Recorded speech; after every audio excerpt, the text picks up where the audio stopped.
குவைத்தில் வீட்டு வேலைக்கு சென்று சிக்கிக் கொண்ட விஜயா நியூஸ் 7 தமிழ் செய்தி எதிரொலியாக இந்திய தூதரகத்தால் மீட்கப்பட்டு சொந்த ஊர் வந்தடைந்தார்.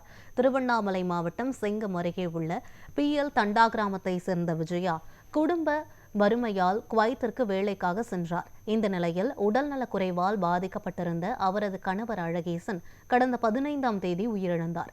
வீட்டு வேலைகளுக்கு ஆட்கள் இல்லை என கூறி வீட்டின் உரிமையாளர் ஊருக்கு அனுப்ப மறுப்பதாகவும் விஜயா கூறியிருந்தார்.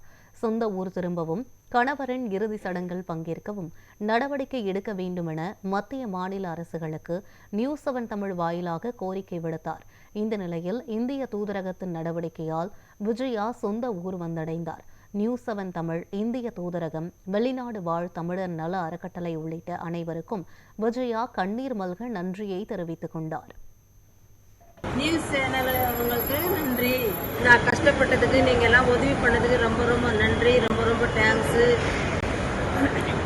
நான் என்னமோ என் புருஷன் இப்படி இருக்காங்கன்னு சொல்லிட்டு நான் வெளிநாடு போனேன். என்னமோ நான் கஷ்டப்பட்டதுக்கு போனேன். என்னை இப்படி ஆகணும்னு நான் நினைக்கல. எனக்கு நீங்கள் தான் உதவி பண்ணணும். எதனா ஒன்று நீங்கள் தான் உதவி பண்ணணும். நீங்கள் தான் எனக்கு அதில் நீங்கள் எதனா சொல்லி நீங்கள் தான் நீங்கள் உதவி பண்ணி கொடுக்கணும். நீங்கள் தான் எதனா ஒன்று எனக்கு செய்யணும். நீங்கள் காப்பாற்றி கொண்டு வந்ததுக்கு ரொம்ப மிகப்பெரிய நன்றி. எனக்கு ரொம்ப நன்றி. எல்லாருக்குமே நன்றி.